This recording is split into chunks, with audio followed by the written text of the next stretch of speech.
படம் வெளில வந்ததுக்கப்புறமா ரிசல்ட் கொஞ்சம் தலைகீழா திரும்பி இருக்கு. ஓப்பனிங்ல வந்து எப்பயுமே இந்த கிங் அஜித்ங்கிறதுல நிரூபிச்சுட்டார் இந்த படத்துல. பட் படம் ரிலீஸ் ஆன பிறகு ஃபர்ஸ்ட் ஷோ பார்த்தோன்னே ஆடியன்ஸ்க்கு பெரிய ஒரு அப்செட். இன்ட்ரோல் முடியற வரைக்கும் அஜித் அடி வாங்கிட்டே இருப்பார். போற வரவங்கலாம் அஜித் அடிப்பான், கட்டி போட்டு அடிப்பான், முட்டிக்கால போட்டு வச்சு அடிப்பான். இவர் போலீஸ் ஸ்டேஷன்ல போய் கேட்பாரு. ஒரு மாஸ் ஹீரோங்கிறத அந்த இடத்துல வந்து பிரேக் ஆயிடும். நான் நினைச்சேன் தியேட்டர்ல படம் பார்க்க முடியாது, கதைக்கிட்டே இருப்பாங்க, சவுண்டா இருக்கும், விசில் பறக்கும் அப்படின்னு நினைச்சேன். எங்கேயுமே ஒரு சின்ன இது கூட கிடையாது. கிளைமேக்ஸ்க்கு ஒரு 10 நிமிஷத்துக்கு முன்னாடி தான் தியேட்டர் கொஞ்சம் நார்மலைஸ் ஆகுது. அது வரைக்கும் அமைதியாக படத்தை பார்த்துட்டு இருந்தாங்க. அமைதியானா மெய் மறந்து இல்ல, அதிர்ச்சியில உறைந்து போய் தமிழ்லைன் வந்து அடித்து தூக்கி அஜித் துவசம் பண்ணிய படம் அப்படி ஏதாவது தமிழ்லைன் போட்டா அந்த அஜித் ரசிகர்கள் பார்ப்பாங்கிறதுக்காக பச்சையா போய் சொல்லிட்டு இருக்காங்க உட்காந்து. படம் வந்து அப்படி இப்படி 1000 கோடி கலெக்ஷன், 2000 கோடி கலெக்ஷன். ஒரு ட்ரை பண்ணி பார்ப்போம், புதுசான முயற்சி பண்றது தப்பு கிடையாது. ஆனா இது வந்து தவறான முயற்சியா போயிடுச்சு, விடாமுயற்சி தப்பான முயற்சியா போயிடுச்சு. மயில் திருமணி இதுக்கு முன்னாடி ஒரு பண்ண படங்கள்ல ஒரு அவருடைய டச் கொஞ்சம் இருந்துச்சு. ஆமா, அது கூட இல்லையே, அந்த எஃபெக்ட் கூட இந்த படத்துல போடலையே. ஏன் பண்ணி வச்சிருக்காருன்னு தெரியலையே. அஜர்பைஜான் ஒரு வீட வந்து எக்ஸ்டீரியர் கட்டுறாங்க. இதெல்லாம் வந்து அஜர்பைஜான்ல தான் போய் எடுக்கணுமா? அங்க போய் ஒரு ஆர்ட் டைரக்டர் இறந்து போய் இவ்வளவு ஸ்ட்ரகிள் பண்ணி அங்க போய் என்ன லொகேஷன் நீங்க காமிச்சிட்டீங்க? அதே லொகேஷன் இந்தியாவில இருக்கே, ராஜஸ்தான்ல எடுத்துட்டு போயிருக்கலாம். ஏன் அவ்வளவு ரிஸ்க் எடுத்து நீங்க அங்க போய் எடுக்க வேண்டிய அவசியம் இல்லை. குட் பேட் அக்லி இப்படி ஒரு நினைக்கிறேன். எல்லாருக்குமே குட் பேட் மேல ஒரு நம்பிக்கை இருக்கு, நம்மளுக்கும் நம்பிக்கை இருக்கு. மாலை முரசு வை பிரசன்ஸ் இந்த ஸ்பெஷல் எபிசோட்ல ஜேர்னலிஸ்ட் சுபேர் அவர்கள் தான் நம்ம கூட இருக்காரு. வணக்கம். வணக்கம், எப்படி இருக்கீங்க? நல்லா இருக்கேன். புதிய களத்தில் ரொம்ப நாள் கழிச்சு, கிட்டத்தட்ட 1 மந்த் ஆயிடுச்சுன்னு நினைக்கிறேன். லாஸ்டா 2024 கடைசி வீடியோ பண்ணோம் இளவரசு அவரை பத்தி எல்லாம் பேசி. 1 மந்த்துக்கு அப்புறமா இப்போ பேசுறதும் ஒரு முக்கியமான விஷயம் தான், விடாமுயற்சி. இந்த படத்துக்கு 2 வருஷமா எதிர்பார்ப்பு இருக்கும். கிட்டத்தட்ட நம்ம பண்ண ஒரு 50 எபிசோட்லேயே விடாமுயற்சி பற்றி ஒரு 20 எபிசோடில் பேசியிருப்போம். சரி, படம் வந்து ஒரு மிகப்பெரிய திருப்பத்தை கொடுக்கும், ஆர்எல்ஸ் இந்த படம் வந்து நல்ல ஒரு கலெக்ஷனை கொடுக்கும், லைக்காவோட கடைசி நம்பிக்கைன்னு பல விஷயங்கள் பேசணும். அண்மையில் அந்த டீமெல்லாம் இன்டர்வியூ எடுத்தால் நல்ல ஹோப்பாக தான் இருந்தாங்க. பட் படம் வெளில வந்ததுக்கப்புறமா ரிசல்ட் கொஞ்சம் தலைகீழாக திரும்பி இருக்கு. இது எங்கேருந்து இந்த ரிசல்ட் இப்படி தலைகீழாக தொடங்குனது, தலைகீழாக மாறணும் தொடங்குச்சுன்னு நினைக்கிறீங்க? இல்லை, முதல்ல படம் ரிலீஸ் ஆகுற நாள் வரைக்கும், முதல் காட்சி வரைக்கும் ஒரு பெரிய பரபரப்பு இருந்துச்சு. 980 ஆல்மோஸ்ட் 1000 ஸ்கிரீனு.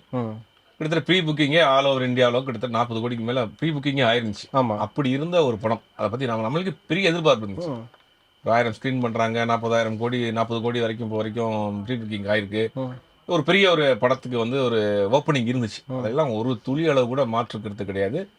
ஓப்பனிங்ல வந்து எப்பயுமே இந்த கிங் அஜித்ங்கிறதுல நிரூபிச்சுட்டார் இந்த படத்துலையும். சரி, பட் படம் ரிலீஸ் ஆன பிறகு ஃபர்ஸ்ட் ஷோ பார்த்தோன்னே ஆடியன்ஸ்க்கு பெரிய ஒரு அப்செட். அதாவது அஜித்துக்கு இது வரைக்கும் இருந்தது இல்லையா ஒரு பெரிய ஒரு இமேஜ், அந்த இமேஜை காலி பண்ணக்கூடிய மாதிரியான ஒரு படம் மாதிரி தான் இந்த படம் அமைஞ்சிருக்கு. படம் நல்லா இருக்கு, நல்லா இல்லை, சுமாரா இருக்குங்கிறதெல்லாம் எல்லாருக்கும் ஏற்படக்கூடிய.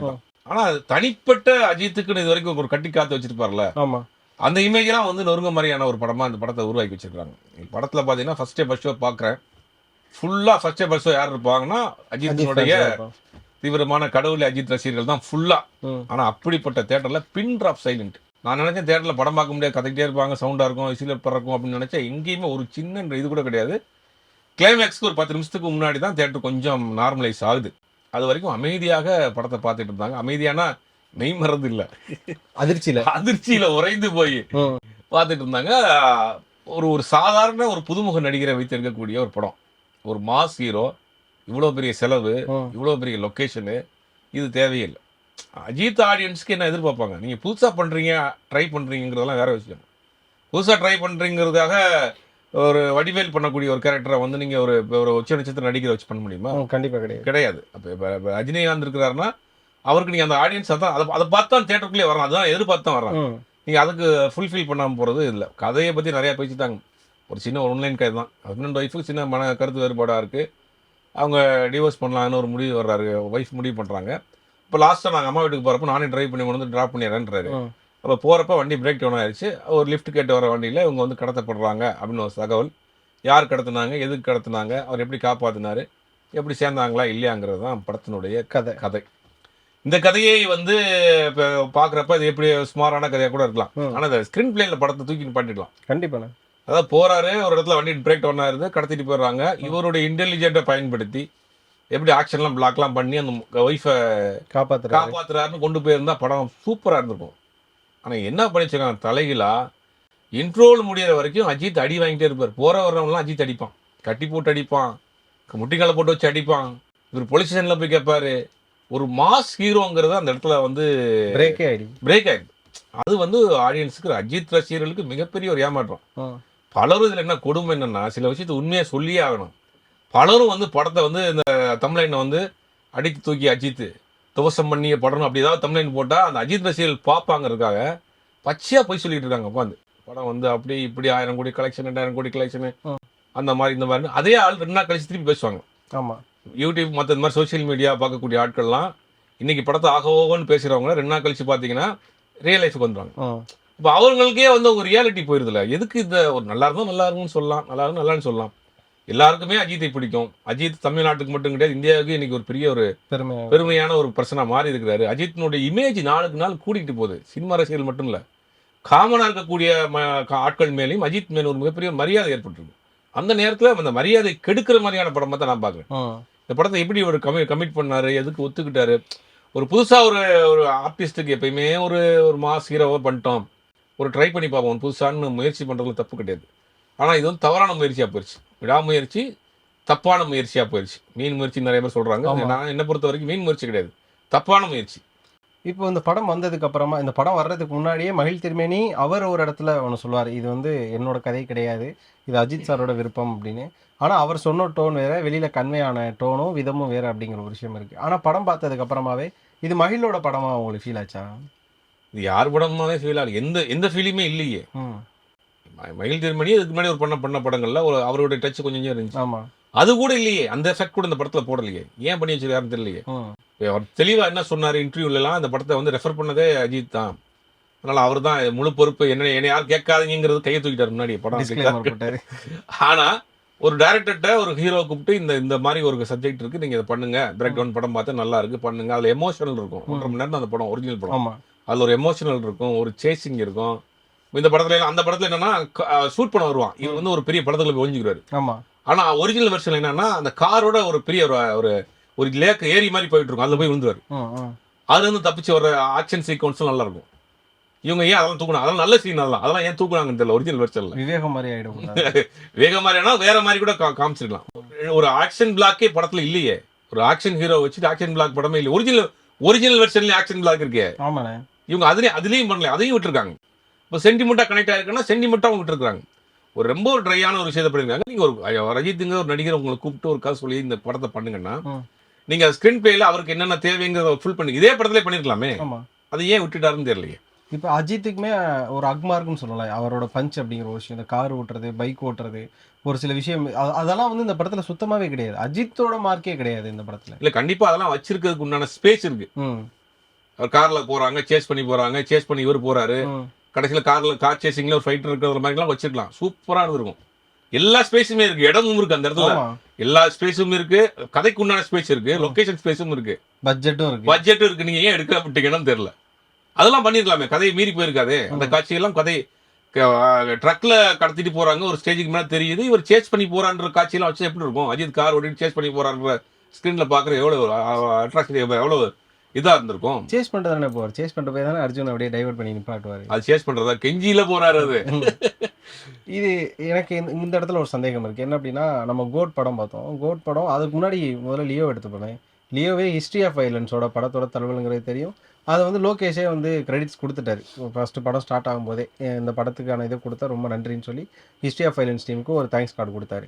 பட் ஹிஸ்ட்ரி ஆஃப் வைலன்ஸை ரீமேக் பண்ணி எடுத்த படமும் முழுசாக அந்த எமோஷனலில் வரல, ஏதோ ஒரு இடங்களில் சொதப்பி அதுக்கப்புறம் பின்னாடி நிறைய நெகட்டிவ் டாக்ஸ்லாம் வந்துட்டு லியோவும் என்ன மாதிரியான ஒரு நிலைமைக்கு வந்ததுன்னு தெரியும். இந்த படம் பிரேக் டவுன் படமே பார்த்தீங்கன்னா அதை தழுவல் பண்ணி எடுக்கப்பட்ட நம்மளோட விடாமுயற்சியும் ஒரு இடத்துல வந்து இப்படி ஒரு கொலாப்ஸ் ஆகி நிற்கிது. ஒரு படத்தோட ரீமேக்கையோ இல்லைன்னா அந்த படத்தை தழுவி எடுக்கிறதே இப்படி சொதப்பி எடுக்கிறதுக்கான விஷயம் எங்கே மாறுது? முதல்ல இந்த எமோஷனலில் வந்து கனெக்ட் ஆகவே ஆகாது. அது ஆங்கில படம், சரி, அது அந்த மக்களுக்கு உண்டான படம். நம்மளை சுற்றி 1000 கதை இருக்கு, ஏன் எடுக்க மாட்டேங்கிறீங்க? அஜித்தை வச்சு தமிழ்நாட்டிலே விஸ்வாஸ் ஏன் அவ்வளோ பெரிய ஹிட்டு? ஏன் நம்மளை சுற்றி நடந்த கதை, இங்கே தேனியிலையோ இல்லைன்னா மதுரையிலையோ கம்பத்திலையோ நடக்கிற கதை நமக்கு கனெக்ட் ஆகுதுல்ல, பெரிய ஹிட் படம். அது நம்மளை சுற்றி 1000 கதை இருக்கு, ஏன் நீங்க போய் கேட்குறீங்க? நம்ம கூட 1000 எழுத்தாளர் இருக்காங்க, ரைட்டர்ஸ் இருக்காங்க, யாரையுமே நீங்க ஏன் பயன்படுத்த மாட்டேங்கிறீங்க? உங்களுக்கு ஏன் அப்படி ஒரு இமேஜ் வருது? நம்மளோட நிறைய தடவை பேசியிருக்கோம். பாரதிராஜா அவர்கள் பல படங்களுக்கு வெளியில இருந்து தான் கதையை வாங்குறாரு. மணிவண்ணன் பேசிக் ரைட்டரா இருக்கிறவர் அவர் வெளியில இருந்து தான் வாங்குறாரு. கே. சுரவிக்குமார் பல வெற்றி படங்களுக்கு கதை வசனம் வெளியில இருந்து தான் வாங்குறாரு. அவங்களாம் நம்ம நாள் பண்ணல, சர்வே பண்ணலையா, ரொம்ப நாள் நிக்கலையா சினிமாவில்? அப்ப நீங்க உங்க கதையை வெளியில இருந்து வாங்குறது உங்களுக்கு ப்ரெஸ்டீஜா இருக்கு. வெளிநாட்டுல எவனாவது எடுத்த படத்தை காப்பி அடிப்பீங்க, அவன் பிடிச்சா நீங்க திருப்பி அவனுக்கு ராய்ட்டு கொடுப்பீங்க, அது உங்களுக்கு அசிங்கம் கிடையாது. நம்ம கூட இருக்க ஒரு எழுத்தாளர்ன்ற ஒரு கதை வாங்குறது உங்களுக்கு அசிங்கமா இருக்கு. இதுதானே சிக்கலே. இப்ப நீங்க எஸ்ரா முகேஷன் இருக்காரு, நிறைய எழுத்தாளர் இருக்காங்க, அவங்க கேட்டீங்கன்னா நிறைய கதை சொல்ல போறாங்க. அஜித்தை வச்சு ஒரு மாஸ்க் படம் பண்றாங்க, ஒரு கதை சொல்லுங்க அப்படின்னா நம்மளுடைய நேட்டிவிட்டியோட ஒரு கதை சொல்லுவாங்க. அந்த கதையை நீங்க டெவலப் பண்ணி அந்த ஹாலிவுட் தரத்துல படத்தை எடுங்கன்றேன். ஹாலிவுட் டெக்னாலஜியை பயன்படுத்தலாம், ஹாலிவுட் படத்தையே பயன்படுத்தக்கூடாது. அவன் பர்கர் சாப்பிடுறான், அவன் பீஸா சாப்பிடுறான், நம்ம சோர்ல திங்கிறோம். நம்ம உணர்வுகள் வேற, அவன் உணர்வுகள் வேற. அப்ப உணவு கனெக்ட் ஆகாதுல்ல, அதுதான் மிஸ் ஆகுது. இப்போ மகிழ் திருமேனி அவரை வந்து படம் ரிலீஸ் ஆகிறதுக்கு ஒரு 2 நாளைக்கு முன்னாடி இங்கே ஒரு இன்டர்வியூ எடுத்தோம். அதுலேயே பார்த்தீங்கன்னா அவர் எவ்வளோ ஹேர்டில்ஸ் அங்கே வந்து ஃபேஸ் பண்ணாரு அப்படிங்கிற ஒரு விஷயத்த சொல்லியிருப்பார். அங்கே இருக்கக்கூடிய எக்ஸ்ட்ரீம் ஹீட்டாக இருக்கட்டும், எதுக்கு அசர்பைஜானுங்கிற ஒரு விஷயத்தையே வந்து நம்ம சேனல் தான் பிரேக்கே பண்ணார். அவங்க வந்து சூஸ் பண்ண லொக்கேஷனே வேறு, பட் அதுக்கு பதிலாக அவங்க அசர்பைஜான் போயிருக்காங்க. ஆனால் அவங்க எதிர்பார்த்த விட அதிகமான கஷ்டங்கள் அங்கே இருந்திருக்கு. அவ்வளோ கஷ்டப்பட்டு அவ்வளோ டைமில் வந்து டிலே ஆகி அஜித் அவர்கள் கண்டினியூஸாக 2 படம், காலையில் குட் பேட் அக்லி, இங்கே வந்து நைட்டு, இங்கே இந்த பக்கம் பார்த்தீங்கன்னா பகலில் நடிச்சு கொடுத்து நைட்டில் போய் அங்கே குட் பேட் அக்லி பண்ணியிருக்காரு. இவ்வளோ ஹார்ட் ஒர்க் போட்டிருக்காங்கல்ல, அது அவுட்ல இப்படி தான் வருதுன்றதை உங்களுக்கு முன்னாடியே தெரிஞ்சிருக்கும். இல்லை, முதல்ல இந்த லொக்கேஷனுக்காக நாங்கள் இவ்வளோ கஷ்டப்பட்டோம் அப்படிங்கிறதெல்லாம் வந்து ஏற்றுக்கிற முடியாத விஷயம். இந்தியாவில் எல்லா விதமான லேண்ட்ஸ்கேப்புமே இருக்கு. நீங்கள் அதே அஜர்பைஜானில் பார்க்குற அதே காட்சியை இங்கே ராஜஸ்தானில் எடுக்க முடியும். அந்த படத்தில் என்னென்ன லொக்கேஷன் இருக்கு? பார் இருக்கு, ஒரு குடோன் இருக்கு, அப்புறம் ஒரு வீடு எக்ஸ்டீரியர் கட்டுறாங்க. அஜர்பைஜான் ஒரு வீடை வந்து எக்ஸ்டீரியர் கட்டுறாங்க, அப்புறம் ஒரு கார்டன் காட்டுறாங்க. இதெல்லாம் வந்து அஜர்பைஜான்ல தான் போய் எடுக்கணுமா? இவ்வளோ ரிஸ்க் எடுத்து இத்தனை யூனிட்டை கூப்பிட்டு வெளிநாட்டில் போய் இவ்வளோ ஒரு விசா ப்ராசஸ் பண்ணி இவ்வளோ செலவு பண்ணி அங்கே போய் எடுக்க முடியாமல் புழுதி புயல் அடிச்சு 2வது தடவை பேக் பண்ணி அங்கே போய் ஒரு ஆர்டர் இறந்து போய் இவ்வளோ ஸ்ட்ரகிள் பண்ணி அங்கே போய் என்ன லொக்கேஷன் நீங்கள் காமிச்சிட்டீங்க? அஜர்பைஜான் அதை நீங்கள் டைட்டில் கார்டு அஜர்பைஜான் போட்டால் தான் தெரியும். அதே லொக்கேஷன் இந்தியாவில் இருக்கே, ராஜஸ்தானில் எடுத்துகிட்டு போயிருக்கலாம். ஏன் அவ்வளோ ரிஸ்க் எடுத்து நீங்கள் அங்கே போய் எடுக்க வேண்டிய அவசியம் என்ன இருக்குது? இது யார் இந்த லொக்கேஷன் ஃபிக்ஸ் பண்ணது? அவர்கள் வசதிக்காக பண்ணாங்களா, இல்லை டைரக்டர் அதை ஃபிக்ஸ் பண்ணாரான்னு தெரியல. ஒரு வெளிநாட்டுக்கு போனீங்கன்னா அந்த வெளிநாட்டினுடைய உள்ள இன்டீரியர் காட்டினோம்னா நமக்கு ஒரு இருக்கும். பிதாமகன் படம் பண்ணாங்கன்னா பிதாமகனுக்கு பாலாவே சொல்லியிருப்பார், இந்த படத்தில் வந்து கதையை வந்து நான் ஒரு இந்தி சத்யா பார்த்த இன்ஸ்பயரில் தான் நான் அந்த படம் பண்ணேன். 2 ஃப்ரெண்டு ஜெயிலில் மீட் பண்ணிக்கிறானுங்க, வெளியில் வந்து 2 பேர் ஃப்ரெண்டாக இருக்கானுங்க, அதில் ஒருத்தனை கொண்டுறான், ஒருத்தன் பழி வாங்குறான். இதுதான் கதை. அதே கதை தான் பிதாமகனும். ஆனால் அவர் சொன்ன கல்லும் என்ன இருக்குது? ஒரு வெட்டியா அங்கேயே பிறந்து வளர்ந்தவன் தீ எறிஞ்சிட்டு இருக்க பக்கம் சாப்பிட்டுட்டு இருப்பாங்கிற ஒரு போர்ஷன் வந்து புதுசாக இருக்கு. இன்னொருத்தன் கஞ்சா தோட்டத்தில் வேலை செய்கிறான், கஞ்சா தோட்டத்துக்கு எப்படி போவாங்க வருவாங்க, அதை எப்படி விவசாயம் பண்ணுவாங்க, எப்படி அதை ப்ராசஸ் பண்ணுவாங்கிற டீட்டெயில். அப்புறம் கஞ்சா வைக்கிற லேடின்னு ஒரு லேடி காட்டுறாங்க, இன்னொருத்தன் வந்து 3 லங்கர் கட்டை உருட்டுன்னு காட்டுறான். இதெல்லாம் இந்த களம் எல்லாமே புதுசாக இருக்கா இல்லையா? அது நம்மளோட தென் மாவட்டங்களில் ஓரளவுக்கு கனெக்டான விஷயமா இருக்கும். அப்போ அது வந்து படத்தில் பெருசாக ப்ளஸ் ஆகுது. அப்போ நீங்கள் இந்த இதை வந்து நம்மளோட கனெக்ட் பண்ணுற மாதிரியான காட்சிகளை வச்சு தான் ஈஸியாக பண்ணிடலாமே. கண்டிப்பாக. அப்போ அந்த களத்தை நீங்கள் வந்து புதுசாக எடுத்துக்கலாம். கதையை வந்து கதை வந்து பழைய கதை தான், களம் வந்து புதுசாக சொல்லியிருந்தா போயிருக்கும். இப்போ இந்த படத்தை என்ன பண்ணிருக்கீங்க? ஒரு பார் சீட், அப்புறம் ஒரு பார் இருக்கு, ஒரு ரெஸ்டாரண்ட் பார் இருக்கு. நீங்கள் அதை வந்து நீங்கள் வந்து இங்கே சென்னையிலேயே ஏதோ ஒரு செட்டு கூட போட்டு எடுத்துக்கலாம். அவ்வளோ செலவு பண்ணதுக்கு செட்டு போட்டு எடுத்துக்கலாம். அஜர்பைஜானுடைய டீட்டெயில் நீங்க காமிச்சிருக்கலாம் படத்துல, ஏன் காட்டல? ஃபாஸ்ட் அண்ட் ஃபியூரியஸ்ல காமிச்சிருப்பாங்க. ஆமா, நீங்க இதுலயே காமிச்சிருக்கலாம். அஜர்பைஜான்ல ஒரு பெரிய ஒரு போஸ்டிங்ல இருக்க அஜித்ன்றாங்க, அது ஒரு டயலாக் கூட சொல்லி முடிச்சிட்டாங்க. அந்த இடத்துல சீன் வச்சிருக்கலாம். இப்போ இந்தியாவில் ரசிகர்களுக்கு அஜர்பைஜானை பார்த்த மாதிரி இருக்கும், அஜர்பைஜானோட டீட்டெயில் காமிச்ச மாதிரி இருக்கும். ஹஸ்பண்டோட ஒய்ஃப் ஒரு வேலைக்கு போறாரு, ஹஸ்பண்டோட ஒய்ஃப் எல்லாம் சந்தோஷமா வாழ்றாங்கன்னு ஒரு சின்ன சீன்ஸ் வச்சுட்டு ஒரு படத்தை கட்டி கொண்டு போயிருக்கலாம். கொஞ்சம் ட்ரை இல்லாம இருக்கும். எடுத்தோடனே ஒரு கடை, ஒரு அது அந்த வீட்டோட இன்டீரியர் எக்ஸ்டீரியர் கூட இருக்காது, இன்டீரியர் தான் எக்ஸ்டீரியர் மட்டும் தான் இருக்கும். ஓப்பனிங் சீனே ஒரு கார்ல வீட்டை கூட்டிட்டு வெளியே வருவாங்க, கேட்ட அஜர்பைஜான்றாங்க. இந்த சீனை நம்ம இங்கே ஈசிஆர் ரோட்ல ஏதாவது பங்களாவில் வெளியே எடுத்துட்டு போயிடலாமே, எதுக்கு இவ்வளவு ரிஸ்க் எடுத்துறீங்க? அவ்வளவு போய் பண்ண வேண்டிய அவசியம் இல்லையே. அப்ப நீங்க லொகேஷனையும் பயன்படுத்தல, அஜித்தையும் பயன்படுத்தல, இவ்வளவு செலவையும் பயன்படுத்தல, மொத்தத்துக்கு எல்லாரும் சேர்த்து வேஸ்ட் பண்ணிருக்காங்க. ஆனா இதுல என்னன்னா, அஜித் ரசிகர்கள் கண்டிப்பா அதை கோவப்படணும், மாறா முட்டு கொடுத்துட்டு இருக்காங்க. அதான் பெரிய வருத்தமா இருக்கு. அஜித்தை வைத்து ஒரு மிகப்பெரிய ஒரு வேலையை செஞ்சிருக்காரு, அவருடைய இமேஜ் காலி பண்ற வேலையை செஞ்சிருக்காரு. பட் அதை உண்மையிலேயே ரியலைஸ் பண்ணி நீங்க படம் எல்லா இடங்களையும் ஷோ குறைச்சிட்டாங்க, ஓவர்சீஸ் எல்லாம் படங்கள் பல இடங்களில் ஷோ கம்மியாகிட்டே வருது. அப்படி அந்த ரியாலிட்டி ஒன்றும் புரியாம ஒன்றும் முட்டு கொடுத்துட்டே இருக்காங்க. அது என்னன்னு தெரியல. நம்மளே வந்து இதுக்கு முன்னாடி பேசியிருக்கோம்னு நினைக்கிறேன். அனிருத் வந்து எப்போதுமே விஜய்க்கு பிளாஸ்டா ஒரு மியூசிக் போட்டுருவாரு. அதே நேரம் அஜித்துக்கும் பிளாஸ்டா போட்டுருவாரு. எல்லாத்துக்குமே பிளாஸ்டா போடுறவர். சாரி, விஜய்க்கு ரஜினிக்கு பிளாஸ்டா போடுறவரு. அஜித் படங்கள் வரும்போது மட்டும் அனிருத்துக்கு ஏதோ கனெக்ட் ஆகாத மாதிரியான ஒரு ஃபீலா இருக்கு. அது விவேகமா இருக்கட்டும், வேதாளமா இருக்கட்டும், இப்போ வந்து விடாமுயற்சியா இருக்கட்டும், ஏதோ ஒண்ணு அஜித்துக்கும் அனிருத்துக்கும் கனெக்ட் ஆகலையோ அப்படிங்கிற ஒரு விஷயம் தோணுது. இல்ல அதுக்கு முழுக்க காரணம் டைரக்டர் தான். ம். ஒரு ஒரு இடத்துல பிஜிஎம் என்ன வரணும், மியூசிக் என்ன, பாட்டு என்ன வரணுங்கிறத டிசைட் பண்ற இடத்தில் ஒரு டைரக்டர் தான் இருக்கு. அவர் தானே வேலை வாங்கணும். அவருக்கு எனக்கு பிடிக்கலன்னா மாத்திட்டு போறாரு. ம், ம். அதை அக்செப்ட் பண்ணது டைரக்டர் தானே. இந்த படத்துல பார்த்தா இது வரைக்கும் பண்ண அனிருத் படங்கள்ல ரொம்ப முக்கியமான மியூசிக்னா இந்த படம் தான். அது மாற்று கருத்து. அதுக்கும் சில பேர் நல்லா இருக்குன்னு ஊட்டிருக்காங்க. பாட்டு 2 பாட்டு ஓரளவுக்கு ஓகே. பாட்டுல ஓகே. விட்டுட்டாரு. ரீ ரெக்கார்டிங்ல டைட்டில்ல என்ன ரீ ரெக்கார்டிங் வருதோ படம் முடியுற வரைக்கும் அதான் ஓடுது. அதை அவங்க புதுசா நினைச்சு ட்ரை பண்ணிருப்பாங்க. ஆனா அது ட்ரையா இருக்குது. ஒரு புது விஷயத்த அவர் ட்ரை பண்றாங்க. டிவி சீரியல்ல என்ன பண்ணுவாங்கன்னா, ம். ஒரு கேரக்டர் வரும்போது ஒரு மியூசிக் தொடர்ந்து வந்துட்டே ஆமா, இருக்கும். ஆமா, மெகா ஆமா. சீரியல்ல வரும். ஆமா. அந்த 380வது எபிசோடு முடியிற வரைக்கும் அந்த கேரக்டர் அதே மாதிரி டைட்டில்ல ஒரு ஒரு ஒரு ஒரு ஒரு மியூசிக் ஒன்று போறாரு. சித்தார் மாதிரி ஒரு மியூசிக் ஒன்று ட்ராக் போடுறாரு. ம். படம் முடியிற வரைக்கும் ஃபைட் சீனா இருக்கட்டும் எல்லாத்துக்கும் அதுதான். அது மாற்றவே இல்லை. அப்படியே தூக்கி தூக்கி அங்கங்க அவங்க அப்படியே பேஸ்ட் பண்ணிருக்காரு. ஏனோ தானோன்னு பண்ண மாதிரி தான் இருக்கு. ரெக்கார்டிங்லேயே ஒரு பெரிய ஒரு எஃபெக்ட்லாம் படத்துல இல்லை. ம். எனக்கு என்ன ஒரு சந்தேகம்னா, அஜித் அவர்கள் வந்து இந்த படம் வர்றதுக்கு முன்னாடியே இந்த கடவுளே அஜித் வர்றப்போ ஒரு நோட்டீஸ் விட்டாரு. அதுக்கு முன்னாடி பார்த்தீங்கன்னா, ஃபேன்ஸுக்கு வந்து என்னை இனிமேல் தலன்னு கூப்பிடாதீங்கன்னு சொல்றாரு. தொடர்ந்து அவர் ரசிகர்கள அவர் மெச்சூர்ட் ஆக்குறதுக்கு ட்ரை பண்றாருன்னு ஒரு பக்கம் பார்க்கலாம். இன்னொரு பக்கம் அவர் இப்படியெல்லாம் பண்ண பண்ண இங்க இருக்கக்கூடிய ரசிகர்கள் கொஞ்சம் கொஞ்சமா விட்டு போவாங்க அப்படிங்கிற ஒரு விஷயம் இருக்கு. இது தொடர்ந்தே எனக்கு கேள்வி என்ன அப்படின்னா, அந்த ரீ ரெக்கார்டிங் நீங்க பார்த்துருப்பீங்க. அதில ஒரு ட்ரம்பெட் பீட் ஒண்ணு வரும். திடீர்னு அது கட் ஆகும். அந்த இடத்துல பார்த்தீங்கன்னா, அஜித்தே அப்படிங்கிற ஒரு சவுண்ட் கேட்கும். அது அனிருத் வந்து கட் பண்ணியிருப்பாரு. ஆனாலுமே நம்ம கேட்க தான் செய்யுது.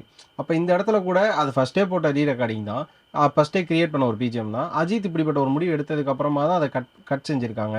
அப்ப முழுக்க முழுக்க இது அஜித்துக்கும் கொஞ்சம் இதுல பங்கு இருக்குன்ற மாரியான ஒரு பார்வை இருக்குல்ல? இல்ல அவரு வந்து பொதுவாவே நான் வந்து ஒரு நடிகரா மட்டும் என்ன பாருங்க. ம். என்னை வந்து ஒரு பெரிய ஒரு ஒரு தலைவர் ரேஞ்சு என்னை கொண்டு போயிடாதீங்க.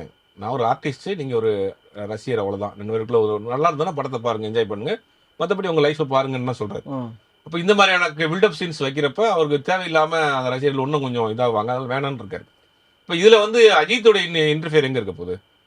அவர் வேணாம்னு சொன்னதுக்காக எடுத்திருக்கலாம். ம். அவ்வளவுதான். இப்ப லைக்காவோட கடைசி நம்பிக்கை லாஸ்ட்டா சொன்னாங்க. ஒண்ணு வேட்டையன், இன்னொன்னு வந்து விடாமுயற்சி. வேட்டையனும் கொஞ்சம் கலவையான விமர்சனம். ஆனா வசூல் ஓரளவு குடுத்துருச்சு அப்படிங்கிற ஒரு விஷயம் இருக்கு. விடாமுயற்சி என்ன மாதிரியான வசூலுங்கிறது இன்னும் முழுசா வரல. 1 வீக் ஆவணும். லைக்காவோட நம்பிக்கைய காப்பாத்திருமா அது? இல்ல கண்டிப்பாக இந்த படம் மிகப்பெரிய ஒரு தோல்வி படம் தான். ம். மாற்று கருத்து கிடையாது. ஏன்னா அந்த அளவுக்கு பல இடங்கள்ல ஸ்கிரீன்ஸ் ஸ்லோ கம்மி பண்ணிட்டே வர்றாங்க. ஆமாமா. கம்மி பண்ண ரிசர்வேஷன் இது கூட கேன்சல் ஆகிட்டே வருது நிறைய. ம். அப்படிங்கும்போது அவர் நம்பிக்கை இந்த படம் கை கொடுக்காதுங்கிறது தான் வருத்தமான ஒரு செய்தியா இருக்கு. குட் பேட் அக்லி எப்படி வரும்னு நினைக்கிறீங்க? ஏன்னா எல்லாருமே என்ன சொல்றாங்கன்னா, இந்த படம் எனக்கு குட் பேட் அக்லி மேல பயங்கர நம்பிக்கை இருக்கு அப்படின்றாங்களே. எல்லாருக்குமே குட் பை டாக் மேல ஒரு நம்பிக்கை இருக்கு. நம்மளுக்கும் நம்பிக்கை இருக்கு. ம். ஏன்னா அது ஒரு ஃபேன் பாய் படம். முழுக்க முழுக்க தீவிரமான ஒரு அஜித் ரசிகர் ஒரு படத்தை டைரக்ட் பண்றப்ப எந்தெந்த காட்சிகள்ல தியேட்டர்ல கிளாப்ஸ் அடிக்கும், எந்தெந்த காட்சியில விசில் பறக்கும் அப்படிங்கிறது வந்து ஒரு ரசிகரா தெரியும். ஆமா. அதை கரெக்டா பயன்படுத்தியிருப்பாரு அப்படிங்கிறது தான் நம்மளுடைய நம்பிக்கை. வரக்கூடிய செய்திகள் அந்த மாதிரி படத்துக்கு ஒரு பெரிய பாசிட்டிவான செய்திகளாக தான் இருக்கு. குட் பை டாக்லயே மிகப்பெரிய ஒரு எதிர்பார்ப்போட தான் இருக்கு. ஓகே. காத்திருந்து பார்ப்போம். நிறைய விஷயங்கள் மாறும்னு நினைக்கிறேன். ரொம்ப நன்றிண்ணே. நன்றி.